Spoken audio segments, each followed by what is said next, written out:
Hello, friends. So, I have never gone live with the new formatting. Meta has now taken over. So, things are a little weird, so forgive me.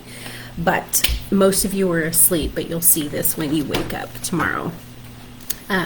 Juggling homeschool and everything else, sometimes my hours of operation are different than everybody else.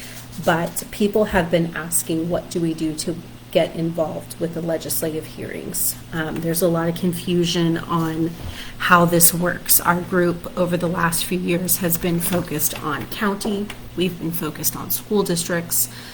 We've been focused a few times on city council, and it has been a while since we have really honed in on legislative. For those that don't know, Stand Up Sacramento County is a nonpartisan group of people who are concerned about our liberties that are being stripped.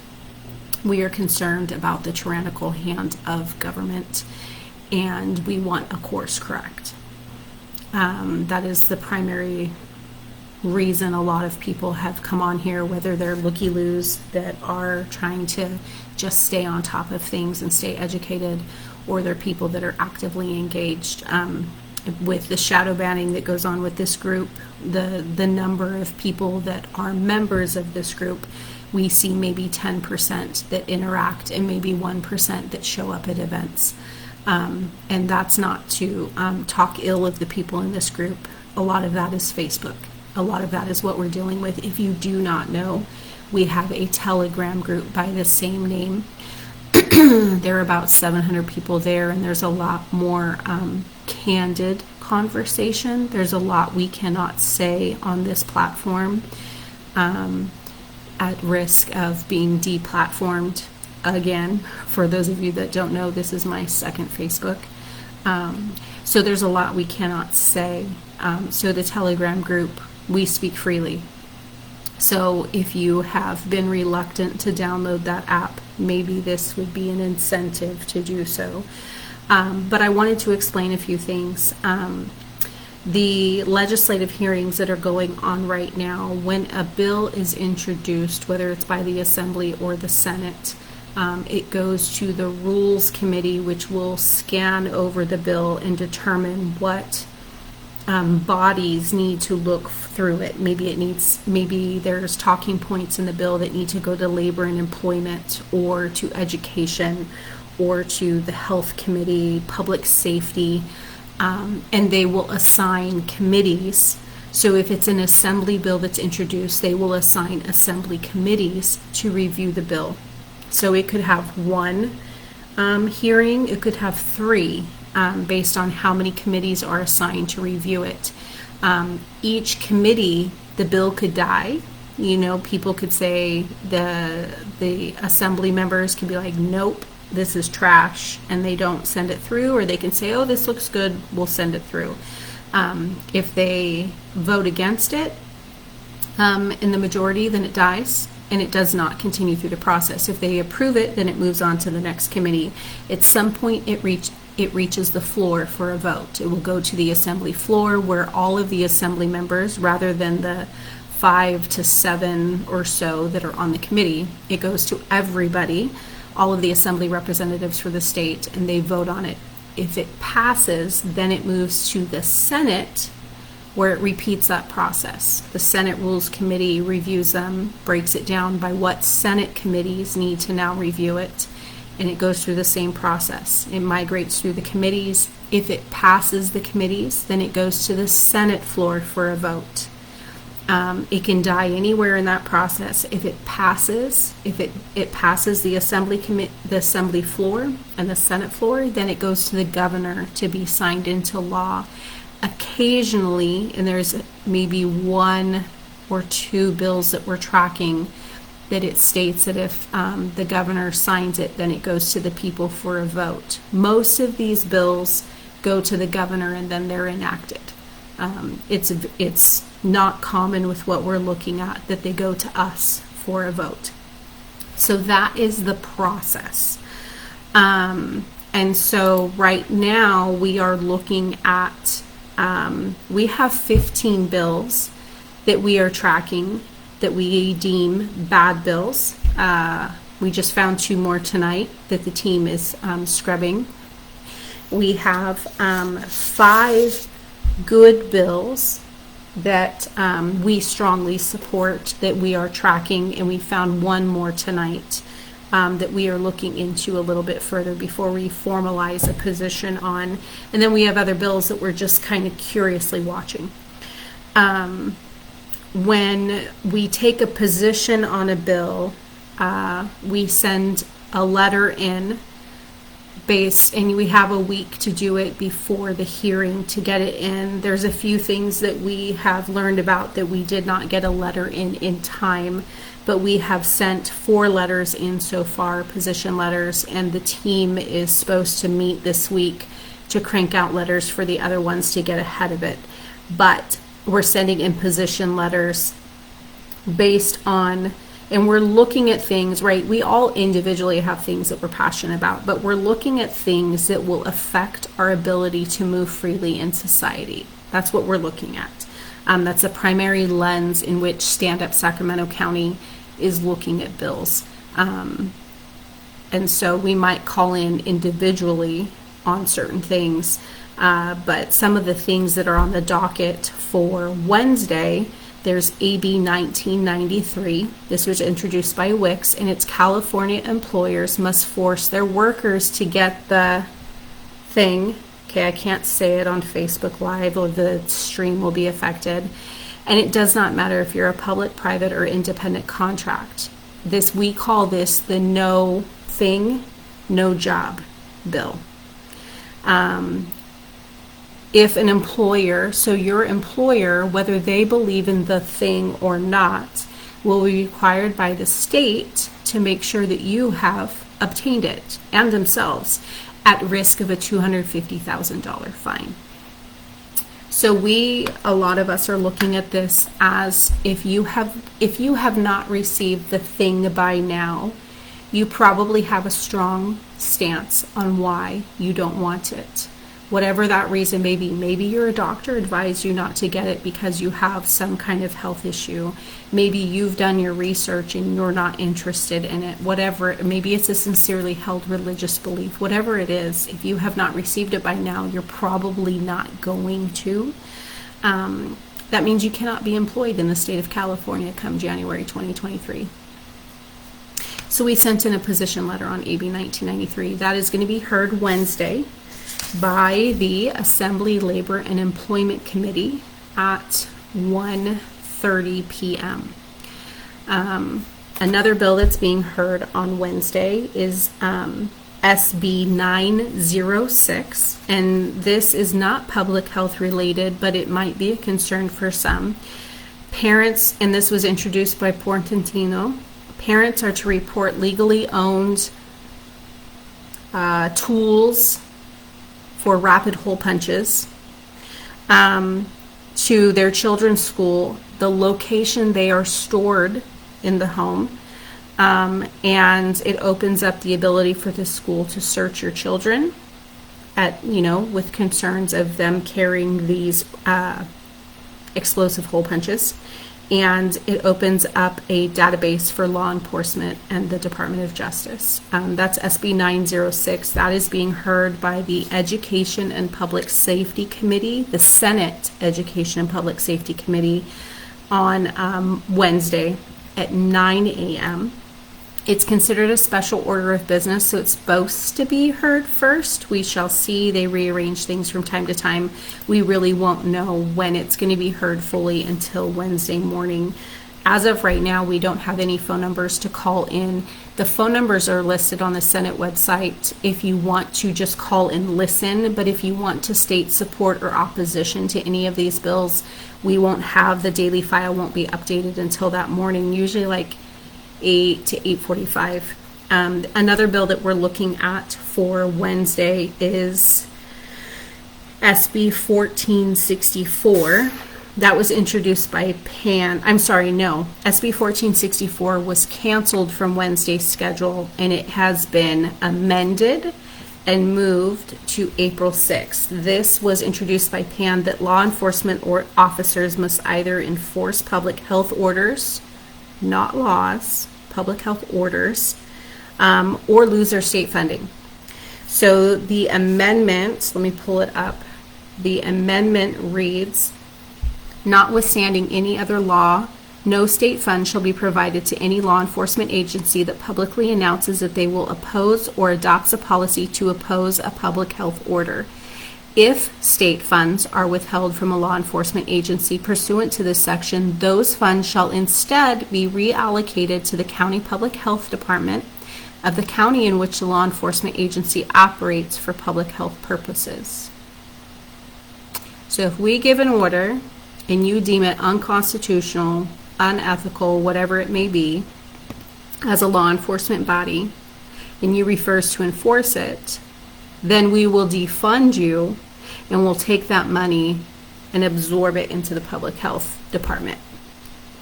What could possibly go wrong with that? A lot. A lot could go wrong with that. So that is the amendment that came through. That was pulled off of the Wednesday schedule, and that was moved to April 6th at 1 p.m. So if you have not yet submitted a position letter, if you are a group or an individual, now would be the time to do that and to get that officially filed. It has to be in a week before. April 6th is what day? Sorry, I'm pulling up my calendar. April 6th is Wednesday. Today is technically Tuesday. It's almost 1 a.m. So you have tomorrow to get that in. I would say by noon, considering it's a 1 p.m. time slot. You probably have until noon to send in a position letter if you have not done so already. The other one that is listed for tomorrow, I went over AB 1993, SB 906. Oh, it's SB 1479. So this is going to be with the Health Committee, and this is introduced by Senator Pan, and it requires COVID-19 testing, tracing, and quarantine for schools.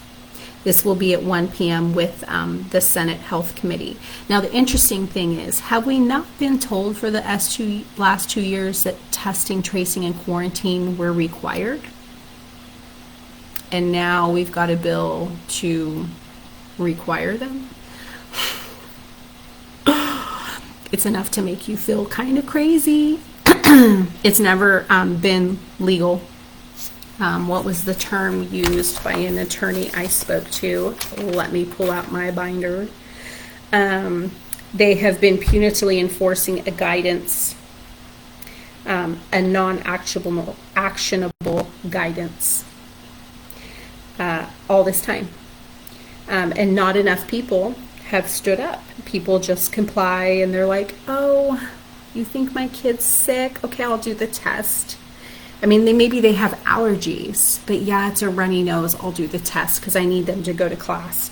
All along, this has been non-actionable. In the San Diego ruling from a few months ago, CDPH actually conceded under oath that the guidance was just an order.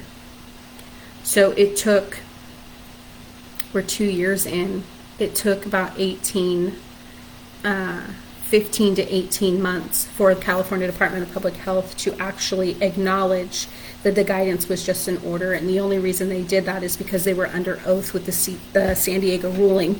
And so now we have a bill to make it not a guidance, to actually make it required. And I don't know about you, but are you still highly concerned about the thing that they call, it's kind of like a beer, I can't say that word either. Are you still concerned about that? Are you worried about testing and quarantining and tracing? Do you think we need a law for that at this point? Senator Pan does. So they're trying to make that a law. And so it did not go through the Administrative Procedures Act. So this whole time it has been non-binding. So now they're pushing it through the legislature. So that is at 1 p.m. on Wednesday. So here's the trick. So those are just a couple of the bills we're watching, but these are the ones up for Wednesday. The trick is that you can go and you can comment in person. That's always favorable, right, for them to see the sheer volume and see people's faces. But there's still social distancing. The CDC, Fauci have said that that's not necessary, but it's California, so they're going to do what they're going to do. So there are people in the background that are working on that, but assume that they're going to social distance and they may not allow a ton of people into the hearing rooms. We're going to have hearings going on at the same time. At 9 a.m., the Education and Public Safety hearing for the disclosure of rapid hole punchers is at 9 a.m. People can call in for that, or you can be there as early as 8:45, and that's going to be at 1021 O Street, as in Ostrich, room 1200. At 1 p.m., the Senate Health Committee is going to hear SB 1479, the required testing, tracing, and quarantine for schools. And at 1:30 p.m., the Assembly Labor and Employment Committee is going to hear AB 1993, which is the no job bill, and that will be at 1:30 p.m. That will be at the State Capitol, room 447. So people will have to choose which one they want to go to. I assume and I expect that those are at one. We'll probably be on the phone for the other, trying to do comments for both, because that's just kind of how we roll, right? So I expect. Now, for AB 1993 at the State Capitol, the website does say that there will be overflow that will be set up on the north steps with, they'll have a webcam there and a microphone to where you can give an in-person on grounds comment that's not really in person, but they'll broadcast that in. So that is an option. I see questions coming in, and this is not a good format. It's totally different, so I apologize. I see them coming in, and it's not really letting me read them, so hopefully I'll figure it out in a bit. So you can go on the north steps outside, or you can go into the Capitol for room 447. Now, I highly recommend it. Everybody check the daily file in the morning, or check the group. Hopefully we'll have somebody that can update real quick the phone numbers, and if there's a last minute room change, to shuffle for that. In the group, now Stand Up Sacramento County, the page is open to the public, which is what we're doing this live from, but the group is private. And in the group, there are files that are there. You can see our position letters, and there are also resources for you to educate your friends and family, your churches, businesses, anybody you run into on these bills. Yesterday I took a handful, and I was at my mom's for a family dinner, and I just walked around to the neighbors and was talking to them and saying, hey, have you heard about these bills? And they've known me since I was a teenager, so it was whatever, it was casual. None of them had heard of these bills. And they're all walks. Some of them are super liberal, some of them are super conservative. None of them had heard of these bills. And so if you go into our files, there is a Chinese, a Spanish, and an English version of the 10 bad bills, the worst of the, we're tracking 15, we learned about 2 today, we're up to 17. It's 10 of the 10 worst that will affect our ability to live in this state. Honestly, there's a lot of us that are looking at this like this might be our exit. We've held out for this long. And mind you, there's a lot of us that have decided that we are going to fight legally. We are going to fight until we fix it, or until there's no room left. And honestly, AB 1993, if half of us are unemployed, that would probably be a way out. If, SB 1479 goes through, how many people are going to keep their children in school? How long are you going to subject them to testing, tracing, and quarantine? Some of the bills on here are criminalizing the disclosure of medical care to parents and caregivers about their children. Your insurance need not request permission or disclose services that they give your child to you, the parent or guardian. There is a thingy, registry, database. There is a bill that reclassifies sharing of the beer thing as misinformation by doctors as unprofessional conduct, resulting in disciplinary action. We already have people. I have a friend who's a nurse who was fired. Her religious exemption was approved and then it was denied at the hospital, and they are going after her nursing license. We know doctors who have given mask exemptions where they're going after their doctor's licenses. And this is setting it up for them to perpetuate that at a larger scale. There's 12 years and up would be allowed to consent to all things without parental consent or knowledge. You might pay for it through your bill, but your insurance will hide it. You okay with that? And if they come home sick, maybe they have maybe your child's allergic to eggs. Do you know most of those things have egg albumin? That's what they grow them in. And your child's allergic to eggs, and they go and get that behind your back, and they're really sick, and you have no idea why. They can't consent, they can't drive, they can't drink, they can't vote, but they can accept a medical procedure. Their SB 871, a K through 12 mandate for the thing, for public, private, and daycare. It removes the personal belief exemption for all future things added by CDPH. So this goes and says anything that's added in the future no longer needs to go through the legislature. Now the Department of Public Health, an appointed body, we don't elect them, an appointed body can add it to the schedule for public, private, and daycare schools. What's another one? Authorizes the medical board, SB 920, authorizes the medical board to inspect businesses and patient records without consent. I'm not sure how this is moving through. In my mind, it violates HIPAA laws, but they can review your medical records in your doctor's office without your consent. SB 1018-1018 will require online platforms to monitor internet propaganda and government deemed misinformation and report any violations to the district attorney, digitally including contacts of the sharer. So any of your friends, like it's Facebook, your friends would be shared. If it's email, anyway.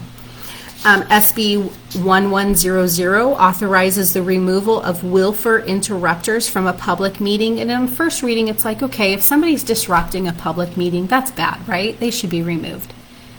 But it doesn't define what willful is. It doesn't define it. So read that, SB 1100. That'll be heard April 5th. SB 1296, add viral surveillance system to the Health and Safety Code with a goal of reporting all novel viruses or variants within 24 hours by 2025. So they're getting ready for the next thing. SB 1390, Pan gut and amended this. It's a totally unrelated bill that he got and amended. No right to talk about medicines, injectables, elections, or what they believe to be conspiracy theories online. And if you do, you'll be uploaded into a digital database that's shared with the California Attorney General. That's an interesting one to read. Bills that we support as a group. AB 1559. Repeal Prop 47, reduce the value threshold of grand theft from $950 to $400 effective with voter approval. So this is one of the ones that if the governor signs it, they're still moving it to the people for a vote. So for those of you that with theft that have your car broken into and nobody will show up, where you're seeing all of these stores being robbed and everybody just stands there and looks, the police won't even show up if it's under a value of $950. And they've been so stripped of funding that they don't really even have the bodies to show up. So this bill would lower the threshold of grand theft to $400. So that's worth looking at. AB 1785, the California Parents Bill of Rights Act. It's specific to charter schools, school district, and county office of education and the improvement of parent-teacher cooperation. That's worth looking at to see what your position is. AB 1809 would amend current health and safety code to add to the right of every nursing home resident to receive all information that is material to the resident's decision concerning whether to accept or refuse any proposed treatment or procedure. We had to read it a couple times. There's a lot in there about mental health and about the drugs that they put them on, and some of them cause the symptoms of dementia and mental health, and some are to alleviate them, and it's making sure that there is consent to put them on those medication. So that is one worth reading. That is supposed to go to the Judiciary Committee on tomorrow at 12:15. SB 994 would allow naturopathic doctors to employ licensed vocational nurses. That's April 18th at 10 a.m. currently. And then SCR 59, which is basically a positional resolution, voluntary and informed medical consent, ability to say no without ramifications to public health requirements. That was introduced by Melendez. So that's another one worth looking at. So those are some of the things that we're looking at. Mind you, we have a legislative committee. Our county committee is still watching what the County Board of Supervisors is doing. We have a schools and SCOE committee, Sacramento County Office of Education. They are watching the districts and SCOE. We have a faith-based community that is trying to do outreach to the churches to educate them on the bills and what's coming, because we fully expect that if even 2 of these bills go through, we might see another mass exodus out of California, November, December, January. And that would affect tithing, right? The churches are going to be affected. But currently, if you look in our files, we have the 10 bills in English, Chinese, and Spanish. We had volunteers reach out to us that are currently translating those into Russian and Vietnamese. And we have not had anybody reach out. We would like it in Punjabi. We have a huge, I actually live in a large Sikh community. And so, and just Sacramento overall, we have a huge Sikh community in Sacramento in general, and the primary language is Punjabi. So that's another language that we are wanting it translated into. But if you open those files and you print them, please pass them out just into your neighbors. If you go into businesses and just say, hey, have you heard what the legislature is pushing? And just hand it to them and say, read over this. Are you okay with it? Would you want to track the status for your employees? Do you know it would be a $250,000 fine if you didn't? Are you okay with that kind of mandate for employment in the state? And just ask them. There is another document there. I forget the name of it. It's something FDA slide 16. There are a lot of people that are asking questions. They're confused. Why is California still pushing this? Why do people not want to get the thing? What is the big deal? If you look at that document, you can print it. One page is tells about Stand Up Sacramento County and how to contact Board of Supervisors. There's phone numbers and everything. The other side, though, is FDA slide 16, and it lists what they knew were the side effects before they approved the emergency use authorization.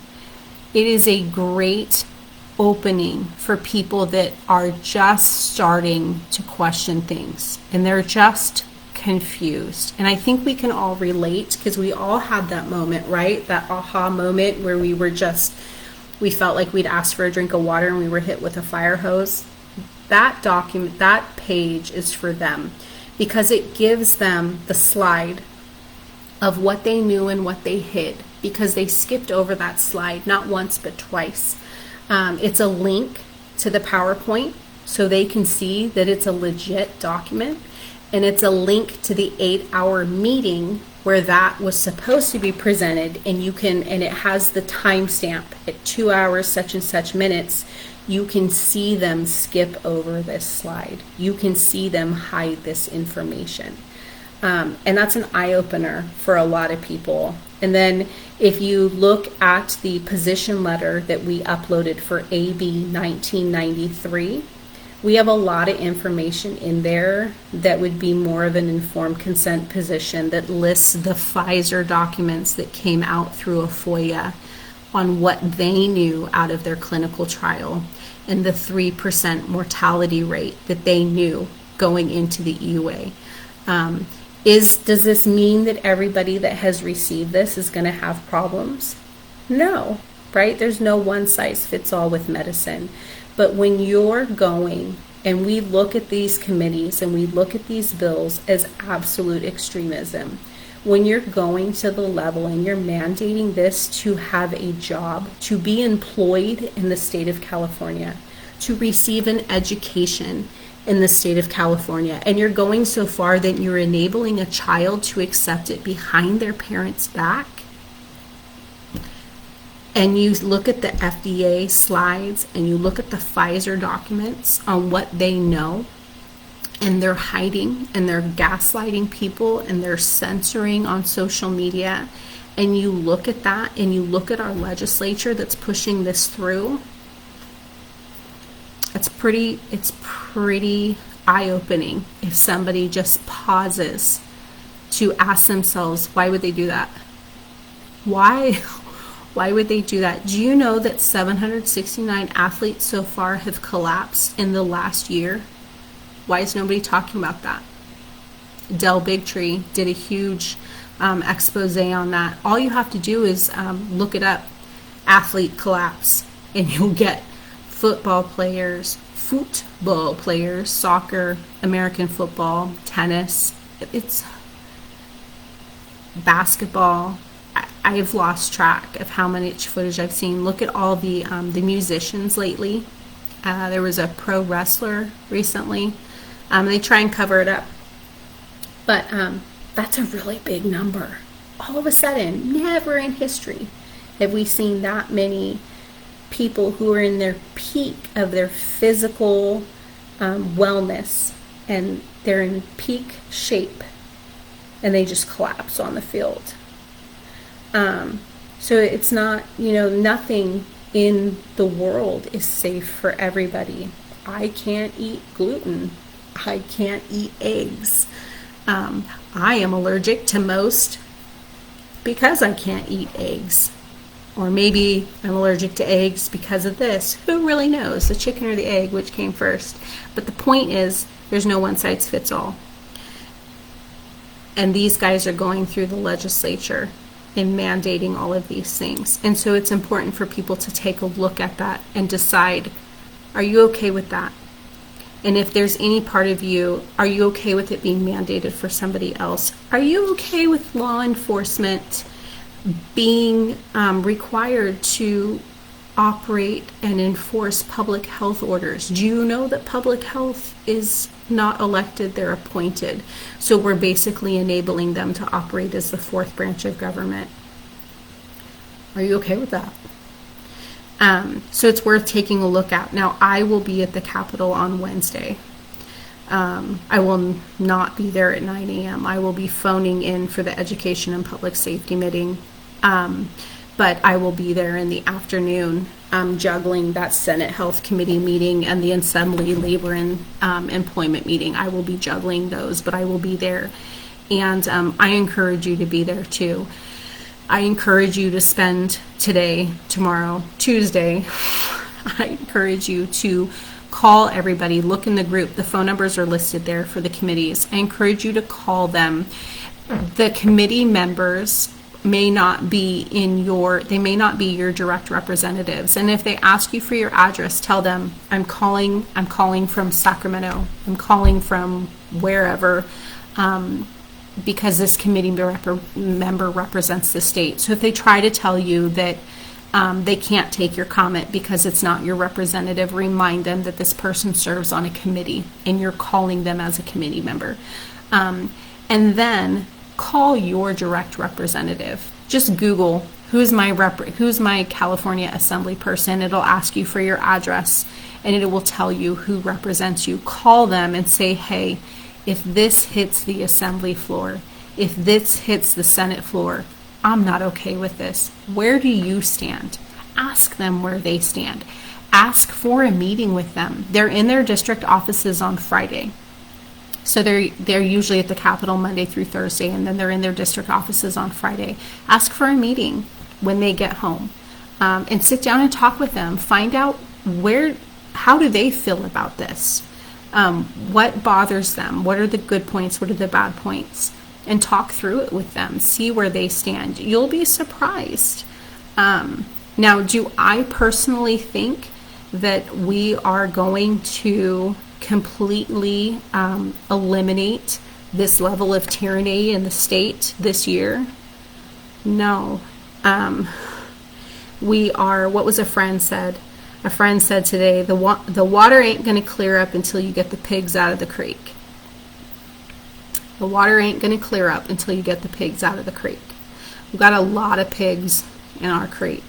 We have a super majority, and they're not really held accountable to the people. We were listening to the hearing today with Kevin Kiley and the gas tax, and my mind, it doesn't matter how many times I hear the insanity of what they do.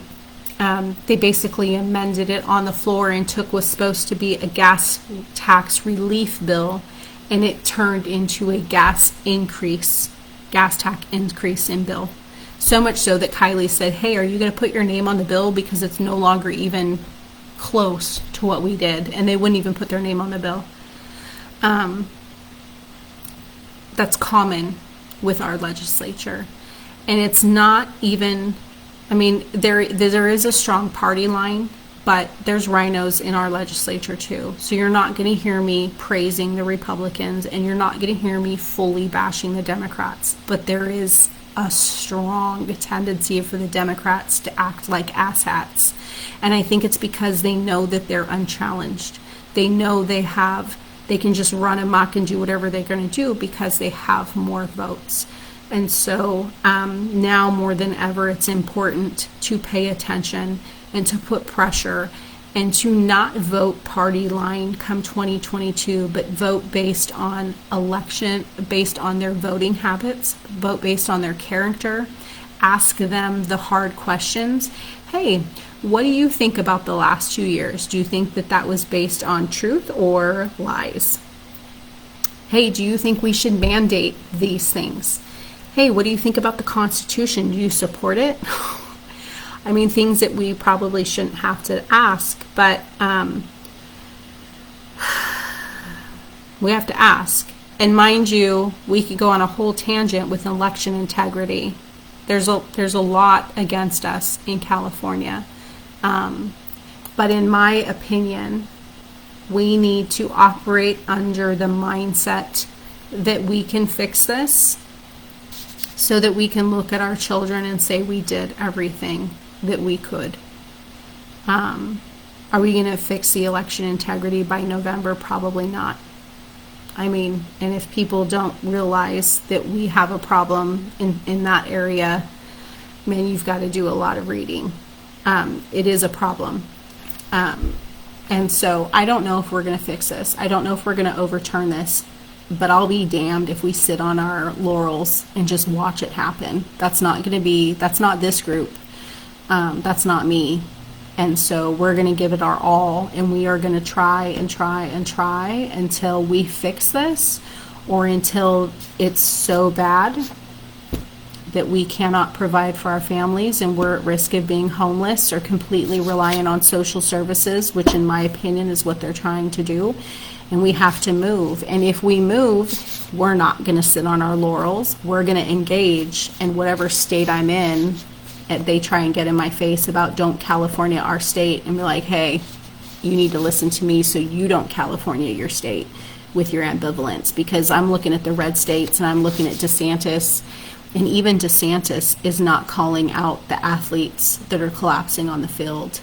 Bless him for some of the things that he's doing, but he's still not calling out injury.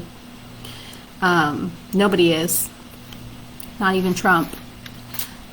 So I'm not happy with even the people that are supposed to be the best of the best. They're still not calling it out, which to me makes them complicit. So there is not a single politician out there whom I think is going to save us. It is going to be us that saves us as humans. I believe in Jesus Christ. So he is the Savior. But in terms of here on earth, there's not going to be a politician that's going to do it. And we do have some local elected officials that put it all on the line, and they call out the truth, and they're hammered for it. And so if you know of one, support them. Don't just send in opposition emails to elected officials. Don't let them only hear from you when you have a problem. If somebody makes a statement and is putting it on the line, back them up. Give them a phone call, send them an email, and say thank you, because they need it. They need to hear it, especially those that are on supermajorities and they're just getting in battles every day. I thought with Kylie today, I was like, dude, that man needs a drink. I don't know if he drinks. I've been at events and I've never seen him drink. Does he drink? I don't know. But today I was like, dude, that man needs a drink. So anyway, just send thank yous. Choi, Fong, there were quite a few today that I was like, you all did amazing. So that's the end of what's on my mind. And I couldn't do the live and re-comment, so I'll come back through. I apologize and try and edit those. But again, in the files, print out the 10 bad bills documents. Watch in there for us to update for the other languages when we get it. We also have a team, that FDA package insert, the FDA slide 16 document. I just saw it. We're doing final tweaks on it to convert that into Spanish. And then we asked for it to be translated into Russian. And I don't know if it's going to happen, because if you think about it, these communities, I mean, they came here to escape communism. In 2020, when we were doing the freedom rallies downtown, and there would be charter buses coming in from the Bay Area, Cambodian, Vietnamese, Chinese, people that would say, we're here because we want you. We're hoping that people will try and hold back the communism. They see the shift that's happening in California. And they were coming to try and help educate and to stand with us. And I worked the recall for Newsom. And in my community is predominantly Asian. And half of the people that signed that recall petition were not they were not even first generation. They had immigrated here. And so we want to be able to reach them. They know they may be blindsided by this. So anyway, pass that out, educate your community, and if you get pushback, don't argue with them. Not everybody's going to agree. Just say, okay, have a good day, and walk away. We're not here to get in anybody's face. We're not going to slam the truth down their throat. If they're not ready for it, if they're not open to it, then may the Lord protect them. Just go about your business. Don't waste your energy on that. Okay? So if people want it, they want it. If they don't, they don't. If you're going to do a pop-up at a farmer's market, if you're going to do anything, message us, let us know, and we'll see if we can get a representative from our admin team. We have 7 committees. We've got an admin team. There's like 20 of us in the background at this point. Writing these letters, making decisions. It's no longer me, right? I'm the founder of Stand Up Sacramento County, but it's no longer just me. We've grown a ton as people engage. And if you're ever in a position and you want to help, we need the help. We have somewhere we can put you. Let us know what your skill set is, and we'll put you to work for free. And you can be up at 1 a.m. like me, talking to who knows how many people. So anyway, that's the end of it. I pray everybody is able to rest and process this and understand that we will do our best and we will give it our all. And if you are there on Wednesday, come up and say hi to me. And if you're not there on Wednesday, I pray you can call in. If you can't come in, call, please. And for these other bills, look at the 10 bad bills, send in your opposition letter. You can search you can search in the group on how to do that, or you can ask and somebody will answer you. But that's everything for me. Have a good night or morning. Have a good morning. Bye.